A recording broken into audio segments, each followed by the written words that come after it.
Daun Humus Kalah Nusantara.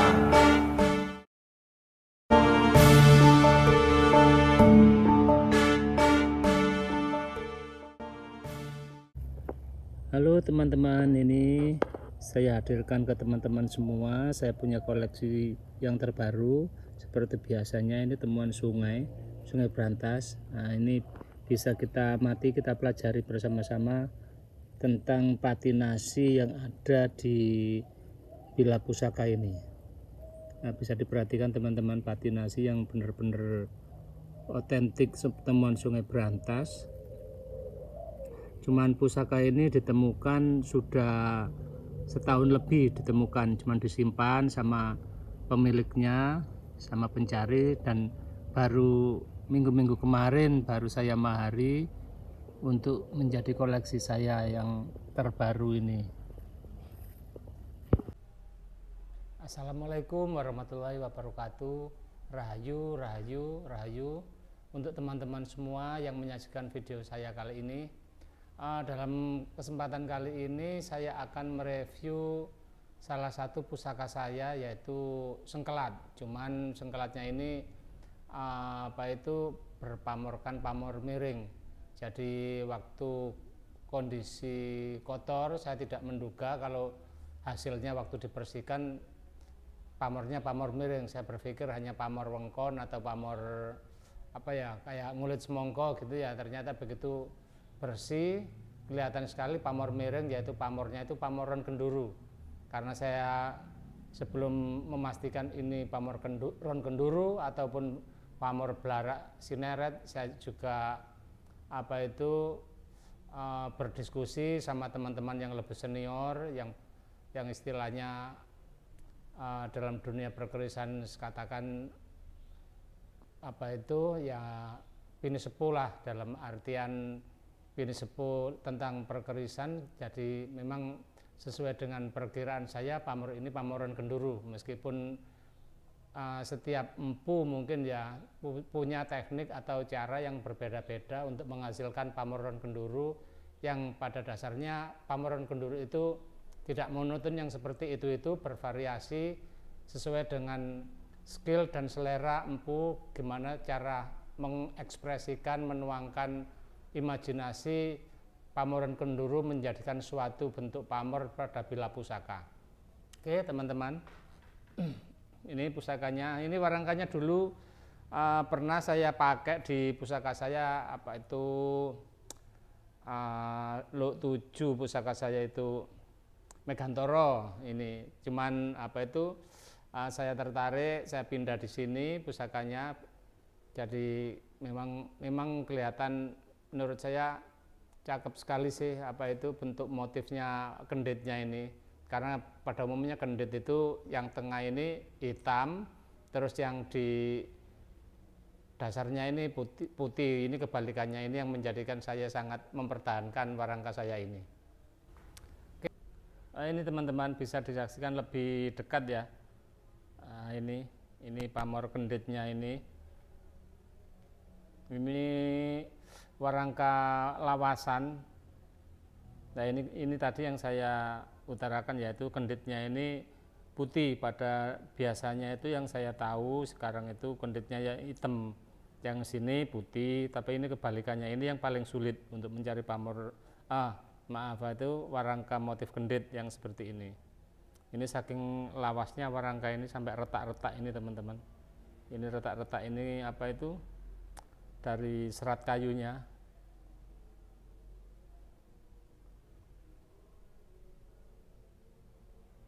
Ini saya restorasi ulang jadi kelihatan cakep. Dulu waktu saya mendapatkan ini kondisi sangat enggak kelihatan kalau pamor kendit. Motif kendit. Pamor terus saja ngomongnya.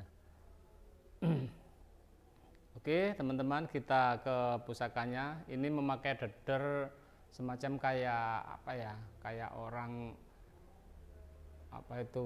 kayak orang pasukan perang gitu, karena ini membawa tameng, ini pakai tameng, terus wajahnya juga kayak pakai penutup wajah, pakai masker untuk perlindungan diri mungkin ya. Dan ini handlekan ini emas, ini teman-teman. Ini pakai logam mulia, sangat cakep sekali, meskipun ada karena memang temuan ya penyok-penyok kayak gini, tapi masih bisa kita nikmati bagaimana cakepnya. Kalau mungkin dulu yang waktu kadang-kadang temuan yang sangat utuh sekali, tidak banyak-banyak, mungkin lebih cakep.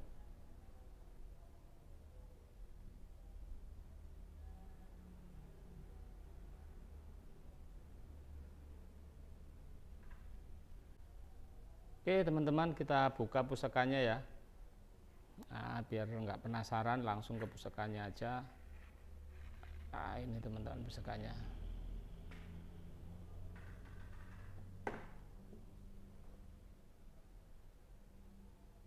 Ini apa itu lo 13 pusakanya. Mungkin apa itu teman-teman lebih condong menyebutnya ini sengkelat, karena biasanya lo 13 itu yang paling diutamakan lihat apa itu lambe gajah. Kalau lambe gajahnya 2 itu parung sari, kalau lambe gajah 1 ini sengkelat. Cuman ini memakai pudak sategal depan belakang. Ini kelihatan sekali, ini pudak sategalnya ini teman-teman. Nah, ini ada depan, yang belakang ini yang depan. Nah, ini sekar kacangnya ini unik sekali, kecil sekali. Ini sepertinya memang bukan putus ya teman-teman. Ini memang dibuat empunya kayaknya semacam kayak nguku bimo. Jadi bentuknya itu pendek. Nah, ini pendek tapi kayak paruh burung betet kayak gitu. Tapi lebih populer disebutnya nguku bimo teman-teman. Perkerisan menyebutnya. Ini bergonjokan bonjok kelap lintah. Ini kinatahnya ini teman-teman yang banyak yang apa itu lepas, karena motif-motif kinatahnya juga lembut, kecil-kecil lembut. Dan ya perlu saya informasikan, kalau bentuk kinata kayak gini ada teman saya itu pemerhati budaya juga mengatakan ini menunjukkan era sudah keislaman. Jadi mungkin mata apa itu pusaka ini Majapahit tapi akhir ya, karena sudah apa itu dari sisi kinatahnya katanya itu karena bentuknya daun-daunan lembut, ini sudah menunjukkan identik dengan keislaman. Jadi mungkin ini Majapahit akhir pusaka ini.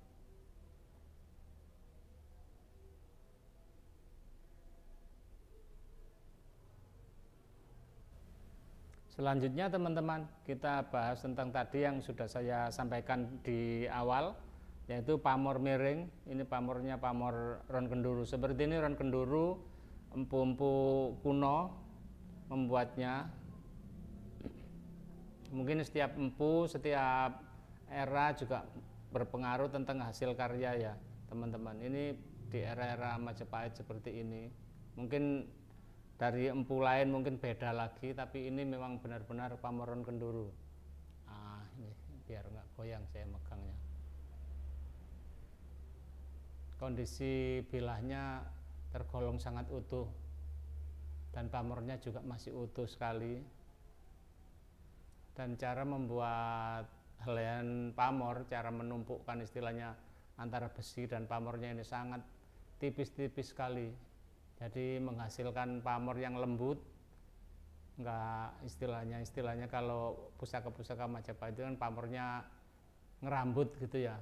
Merambut artinya sangat lembut sekali. Jadi kayak helaian rambut. Kalau misalnya rambut itu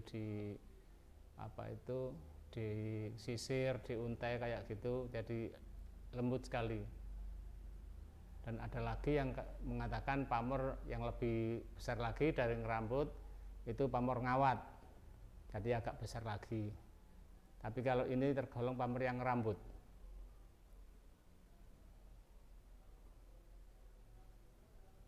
Jadi sering-sering untuk kinata di pamornya pamor miring, karena pijakannya kinatahnya itu di pamornya pamor miring, jadi lebih gampang lepas. Beda dengan di tempat yang pamor melumah, karena istilahnya landasan untuk menancapkan kinata itu kan lebih lebar ya, itu lebih kuat.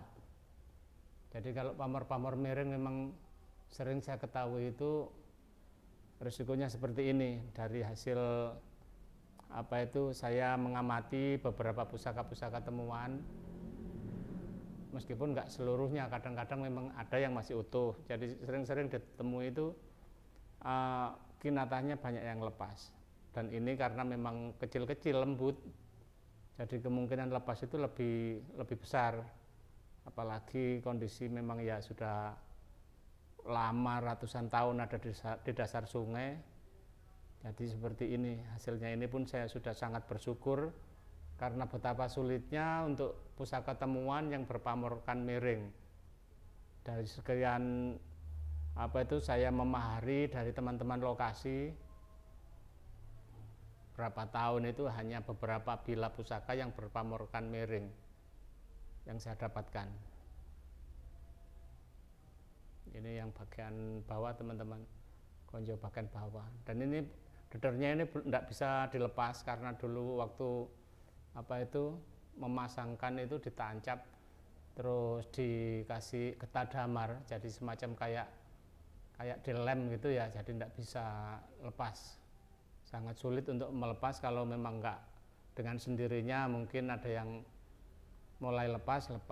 Jadi kalau saya tidak berani memaksakan untuk melepas deder ini karena memang sudah masih kokoh, masih kuat. Pusaka ini dengan panjang normal teman-teman. Artinya normal itu kalau kebiasaan saya sih, kalau ditanya panjang berapa, panjang normal. Artinya normal itu di bawah corok antara 36, 35, 37 itu masih ukuran normal. 36 cm, 35 ataupun 37 itu masih tergolong ukuran normal. Beda kalau sudah 40 itu corok, dan lebih panjang lagi ada yang 45 masih tetap dikatakan corok. Jadi ini masih normal karena memang pusaka-pusaka Majapahit itu pada umumnya ukuran normal.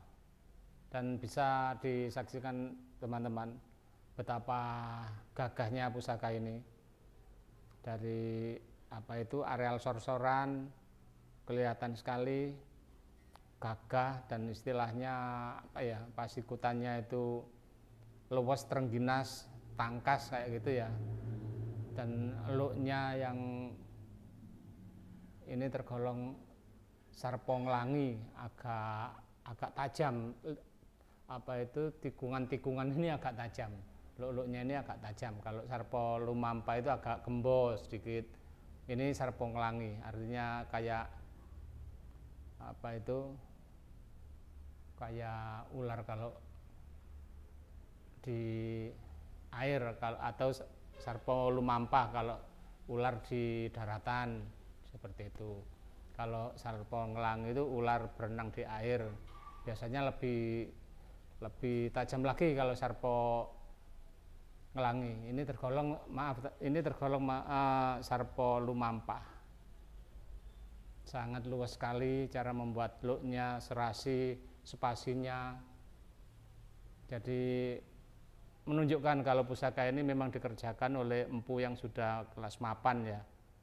Karena untuk membagi luk dari agak renggang ke atas sampai akhirnya agak rapat terus rapat, ini untuk keserasian yang sangat perlu ketelitian dalam membabar pusaka.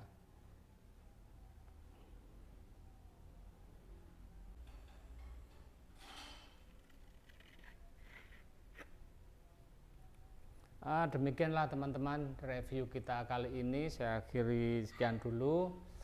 Semoga apapun yang telah saya utarakan, apapun yang telah saya sampaikan tentang pusaka ini banyak menjadikan inspirasi buat teman-teman semua untuk lebih mencintai budaya leluhur nenek moyang kita, terutama Tosan Aji. Salam budaya, salam benda-benda bertuah. Wassalamualaikum warahmatullahi wabarakatuh.